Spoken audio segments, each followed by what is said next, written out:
¿Qué onda, niños de YouTube? Hoy vamos a hablar de nuestro primer tema, recomendaciones. Para nosotros las recomendaciones vendrían siendo un pedazo de una obra que te atrape, sin llegar al spoiler, obviamente. No estamos haciendo una reseña. Como primero vamos a hablar de Psycho Pass. Para mí, uno de los mejores animes de la temporada en el 2012. Para mí, Psycho Pass da un giro radical a lo que fue el hecho de que se estuvo viendo muy seguido durante muchas temporadas el hecho de agregar una sustancia moe a los animes que se hacían y que se producían. O sea, no se tomaban en cuenta muchos mangas ni novelas ligeras que tuvieran un carácter muy fuerte, donde técnicamente se obviara el moe, y no solo el moe, porque también el shoujo también se obviaba. Digo, era algo que ya siempre estaba, o sea, siempre había shoujo moe. O sea, shoujo y moe, shoujo y moe, shoujo y moe. Muy poco veías un anime de acción pura, como la gente diría, un anime de putazos así. Muy poco ya se veía. Entonces Psycho Pass llega con un género, llamémosles, un género muy similar a lo que fue Death Note en su tiempo. Serio. A diferencia de Death Note, no fue tan completo en otros aspectos como, por ejemplo, Death Note supo combinar lo gracioso con la seriedad, la acción en sí. Aunque Psycho Pass tuvo un buen tema en acción también, escenas un poco reducidas también, pero cuando lo tuvo bien. Primero que todo, Psycho Pass es una adaptación del manga escrita por Hikaru Miyoshi. Se publicaba en la Jump Square en el 2012. Esta adaptación fue dirigida por Naoyoshi Shiontani, por el estudio de producción EG, eh, por la cadena televisiva Fuji TV en la sección de Noitamina. Su primera emisión fue el 11 de octubre de 2012, por eso digo, de la temporada pasada, del año pasado más específicamente, y terminó el 22 de marzo de 2003. Consta de 22 episodios, no ova, no nada. Anime muy completo, a mi parecer. Muchos dirán, no, que tuvo un final muy culero, que no sé qué pedo, pero en general, el final fue el final que se esperaba a la historia. O sea, esta historia nunca te prometió un hecho más allá de lo que esperaron. O sea, esta historia tenía como planteado un punto en inicio. Es que si les contara eso sería como un spoiler. Entonces, tenía un punto en inicio A y se terminó el punto A. Es verdad que dentro de la historia se planteó un punto B y el punto B no fue totalmente solucionado. O sea, se le dio una respuesta como capciosa, como que era y no era. Al final, así que el punto original, el punto A sí se resolvió. El punto B, que surgió a lo largo de la trama, era una cosa muy distinta. Por eso es que muchos dicen, no, que el anime no terminó bien, que no sé qué. Pero para mi concepto, el anime terminó bien.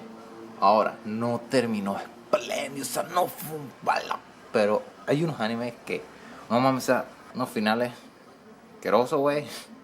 Neta, semejante obra de calidad para terminar de esa manera. Así que si me preguntan, ¿Psycho Pass terminó bien? Sí, Psycho Pass terminó muy bien. Excelente. Hablaba de muchos animes. Primero que todo, su argumento se basa en que vivimos en un futuro próximo, no exactamente especificado el tiempo, donde existe algo que se le llama Shibira System, o como se escribiría el sistema Civilis. El Shibira System es un sistema de datos que utiliza la biométrica para medir el coeficiente de criminalidad. No es que son asesinos, porque la gente dice que no, que sí, que el coeficiente asesino y que es que no son asesinos. O sea, no te mide si eres un asesino, sino que puedes cometer crimen, ya sea robo, asesinato, violaciones, demás. Él no está especificado para asesinato, porque la gente de una vez yo como que era gore y que sí que lo asesino. No técnicamente es de asesinato. Todo el panorama de la ciudad nipón está bajo el régimen del Shibira System. Según lo que entendí durante el anime, no todas las, por decirlo así, colonias o no todos los países tienen integrado a la perfección el Chiba System. El país nipón es uno de los que lo tenía al 100%. Otros países lo estaban implementando, otros llegaban como por la mitad. O sea, en Japón era el lugar donde el Chiba System era 100%. O sea, éramos regidos por el Chiba System. No significaba que no había poderes políticos y demás, sino que la doctrina de quién era un culpable y quién no, ya no se le dejaba a la policía. Era el Chiba System el que decía si eras un criminal latente.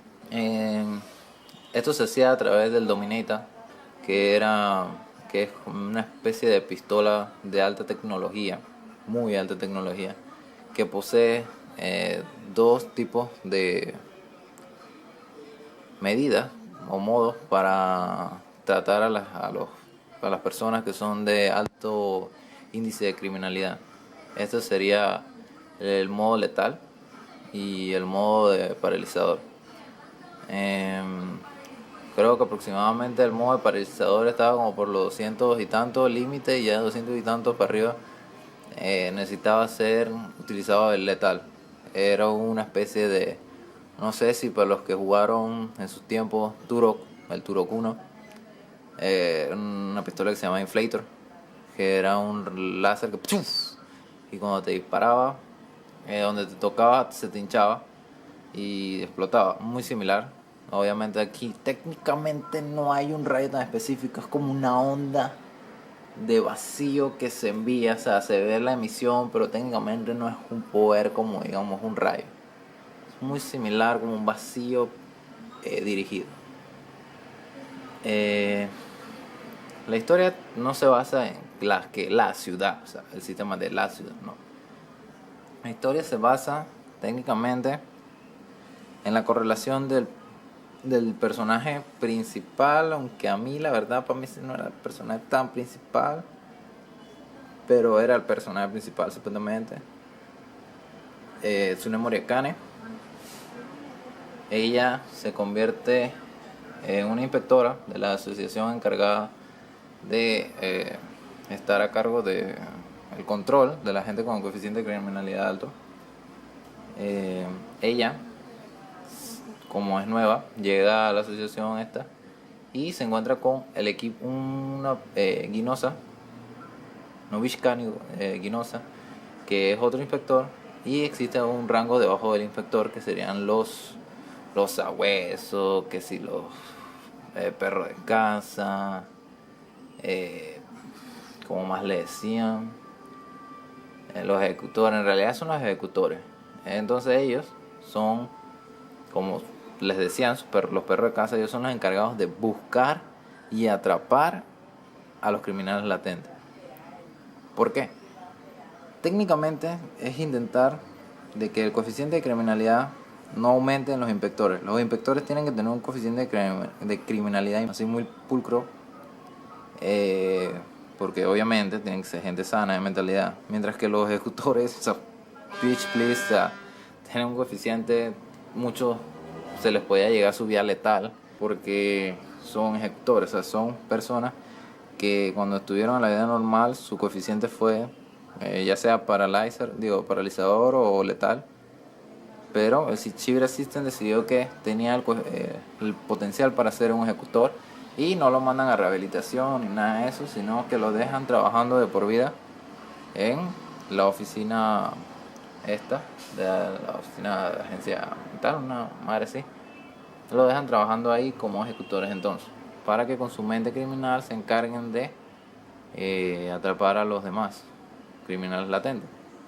No son necesariamente criminales, o sea, muchos de ellos eran detectives en su tiempo, detectives antes que se instalara el Chiba System, eran detectives, pero como el detective tiene que tener esa suspicacia de pensar como un criminal, entonces el Chiba System entonces los terminó marcando como criminales, pero no necesariamente es que eran criminales. Algunos otros personajes, Shinya Kogami, que es para mí el verdadero personaje principal, porque la temática se centra entonces en el protagonista y el antagonista. Él es el protagonista, él es un ejecutor, principalmente por lo general siempre trabajaba con Akane. Él fue un tiempo un inspector, por X y Y razón que se verá en el anime, terminó siendo un ejecutor. Otros, Ginosa, como ya lo mencioné, Tomomi Masaoka, es una ejecutora, tiene una historia, o sea, se toma un capítulo entero para explicar su historia. Kagari, Yayoi, Shion y el antagonista, para mí un personaje demasiado importante, obviamente es el antagonista, Makishima Show. ¿Qué hace especial a esta historia? Pelea que hay entre el protagonista y el antagonista. El anime empieza con una escena muy cool. O sea, me encantó cuando yo empecé a ver el anime. Yo me quedé así que, no mames, verga, güey. Así, Kogami en una escena contra Makishima Shogo. Y no mames, a mí me encantó la escena. Makishima Shogo es una persona que posee su biométrica, mejor dicho, su biométrica posee una característica que se le conoce en el anime como coeficiente de criminalidad asintomático, que vendría siendo que el Shield System no puede medir tu Psycho Pass. Misteriosamente siempre aparece en bajo, y es más, en ocasiones donde debería empezar a subir, empezaba a bajar, o sea, estaba en la cola, güey. O sea, la gente se queda así que no mames. Y podían ser criminales latentes sin tener que tener miedo al Shira System ni nada. O sea, ellos andaban como perro por su casa. Era de lo más cool. Pero ¿qué tiene este personaje que lo hace tan especial? Tiene un carisma, tiene inteligencia y tiene un pequeño toque de sadismo. Porque realmente no es tan sádico como otro personaje que se asocia con él, por decirlo así, del bando de los malos, que más bien él era sádico. Realmente no era no lo veía como la belleza de matar o una cosa así. En cambio, Makishima Shogo era el arte de matar a través de un ideal para ser visto, algo así, por decirlo así. Personaje increíble. Y se enfrenta entonces contra Kogami, que vendría siendo la versión de él un poco más rebelde y centrado. O sea, no tenía el lado del carisma ese. Tenía un lado no, es más, no tenía el lado del carisma ese. Era como algo serio, rebelde a la hora como de hablar, pero sí tenía el intelecto. Y entonces la pizca que tiene Makishima Shogo de sadismo, él la tenía entonces, era en una pizca de investigación. Aunque técnicamente en el anime lo que se da es que Makishima Shogo siempre va de un paso adelante. Pero era porque él era el que tenía el plan. O sea, realmente iban casi a la par. Eso en los últimos capítulos se ve muy claro. O sea, wow, se ve increíble. Sus opening y ending a mí me encantaron. O sea, para mí su opening fue el mejor de la temporada. O sea, el opening, no estaríamos hablando ahora mismo del anime en sí. Según lo que he visto en internet, es que Out of the Control de Nothing Carries Stone es mucho más conocido, o sea, no mucho más conocido, sino mucho más rankeado. O sea, se tiene como un top arriba del otro opening. Tuvo dos openings, obviamente, de la primera temporada y de la, no es otra temporada, sino fue una continuación, pero que siguió, o sea, después del capítulo 12. Y a mí personalmente me encantó más Abnormalize, de Lin to Shure. Técnicamente, cómo describir este opening, fue una masa completa que se adhirió al anime. O sea, para mí en lo personal, no me hubiese imaginado mejor opening para ese anime, por lo menos en la temporada 1. O sea, eso era lo que tenía que tener. En otras ocasiones hablaremos también de eso. Quiero crear una sección como algo así como que el top, algo así, o las 10 cosas o las 5 cosas que mejor encajan, o algo así como eso, en el anime, o en el manga, o en los juegos también puede ser.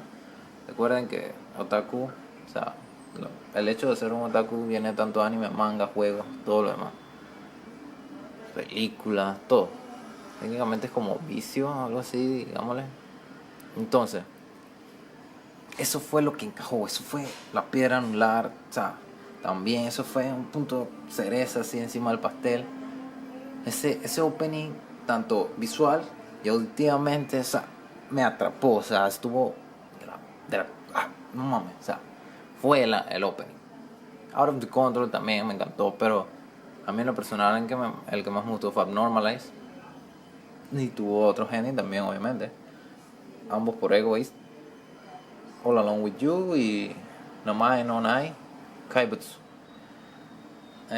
Muy bueno también. Hubieron escenas en las que para mí el primero ending, bueno también el segundo, encajaban en la escena, o sea una temática entre ellos.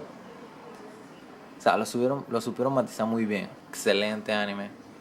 Muchos me dirán, sí, pero es que en esa temporada también tuvo Sword Art Online y era el anime al momento. Para mí Sword Art Online fue una obra maestra también, pero no podemos demeritar que si en esa temporada salieron dos animes muy buenos. Esa temporada fue una de las temporadas que más me gustó, o sea, salieron muy buenos animes. No podemos demeritar los demás, o sea, Psycho Pass fue Psycho Pass, o sea, tuvo el hecho de, o sea, técnicamente, es que no técnicamente, o sea, realmente no se le da un punto al fanservice. O sea, puede salir una muchacha desnuda y no es como un fanservice y que la cámara se acerca y que se ve así, que la niebla así, el mist y que se ve como un fondo rosado y los sonidos. No, güey, o sea, apareció una chava desnuda, güey, punto, ya, no hay un pedo, güey. No hay pedo, o sea, no se tuvo que llegar a eso el fanservice y que si el harem y así, que el semen, no, nada de eso, güey. No, o sea, fue un anime que si te gustó fue por su historia, por su dibujo, o sea, el dibujo me encantó también. Muchos dirán que también tiene un toque como muy simple el dibujo, no, o sea, culero, güey, estuvo muy guay, estuvo muy guay, güey. Está muy bueno el dibujo también. Verdaderamente ahora también hablando de otros datos, las voces, la de Máxima Shogo, la de Kogami Shinja, impacto también. Es que esto era un antagonismo y un protagonismo también hasta en las voces. O sea, se veía así como que uno era la rudeza y el otro era como el que no me importa, pero yo soy mejor que tú. O sea, eso es otro tema de hablar los sellos. O sea, para mí los sellos es algo muy importante en un anime. A veces hasta mucho más que el dibujo podría llegar a ser. O sea, un seiyuu puede atraer mucho público, o sea, y hacer la historia mucho más penetrante. O sea, los seiyuu a veces tienen unas características, wow, que tú dices, no hubo mejor persona que pudo haber hecho esa voz. En este caso, la de Máximo Shogo, superior, o sea, wow. Es un anime que deben ver, muy buenas escenas. Cuando hubo peleas, las hubo, o sea, yo les doy 9, o sea, esas peleas 9 o 8. Cuando las hubo, obviamente, no estamos hablando de un anime de putazo de Rasengan, Chidori, Kamehameha. No, güey, no estamos hablando de eso. O sea, ¿por qué no vamos ahí a eso? Sí, o sea, estamos hablando de un anime con una historia centrada, tiempo real, nadie levita ni nada. O sea, a mí me encantan los animes así, fanático de One Piece, Naruto, Bleach, animes de esa magnitud donde putazo a recibir. Pero no, este anime realmente no se tuvo que sostener eso. Y las escenas, o sea, eran reales, se veían los movimientos, güey. O sea, a mí me encantó. Ahora, al público que se le puede recomendar, o sea, no es gore, obviamente, no es gore. Sino más bien un anime psicológico, o sea, el hecho como de cómo se manejan los criminales latentes, asesinan, o sea, sí se ve un poco de sangrita de vez en cuando y que los explotan cuando los explotan, o cuando le meten un tiro, qué sé yo, los cortan demás. Pero en sí el anime no es gordo, o sea, tampoco se le buscó centrarse en eso. Porque si le hubiera buscado centrarse en eso cuando los hubieran matado, se hubiera visto más chingón, o sea, se ve bien. Pero si hubiera sido ese el punto central, se hubiera visto más chingón todavía. Porque tenías para hacer una explosión así que y se volvió pito, güey. Así que, de anime, una de mis mejores recomendaciones que les puedo dar. Ningen de YouTube. Me dejan acá abajo en la caja de comentarios las futuras recomendaciones que quisieran escuchar. reseñas que quisieran escuchar de los animes, algunas recomendaciones. Recuerden que también voy a hacer reseñas, recomendaciones y gameplays, obviamente, así que reseñas también de juegos, recomendaciones también de juegos. No me voy a centrar tanto en los juegos contemporáneos, sino en los clásicos, porque tengo más afición hacia unos juegos del pasado que para mí fueron lo mejor que hubo en ese tiempo. Por ejemplo, Super Metroid, o sea, eso para mí es una super saga. Específicamente la de Super Metroid. Voy a hacer un video de eso también. De Killer Instinct también. Análisis también, porque también vamos a hacer análisis. No solo van a hacer reseñas y recomendaciones, también van a análisis de situaciones. Como un juego comparado contra su siguiente versión que diga. Que tú ves como que, no mames, o sea, perdió mucha calidad, güey, no mames, o sea, todas esas cosas vamos a hacer análisis. Así que todo eso que quiera, ninjas de YouTube, me lo dejan acá abajo en la caja de comentarios o en el Facebook, en la página de Otaku Pointo. También en el Twitter me lo pueden escribir con el hashtag Otaku Pointo. Eso es todo, niños de YouTube. Si les gustó esto,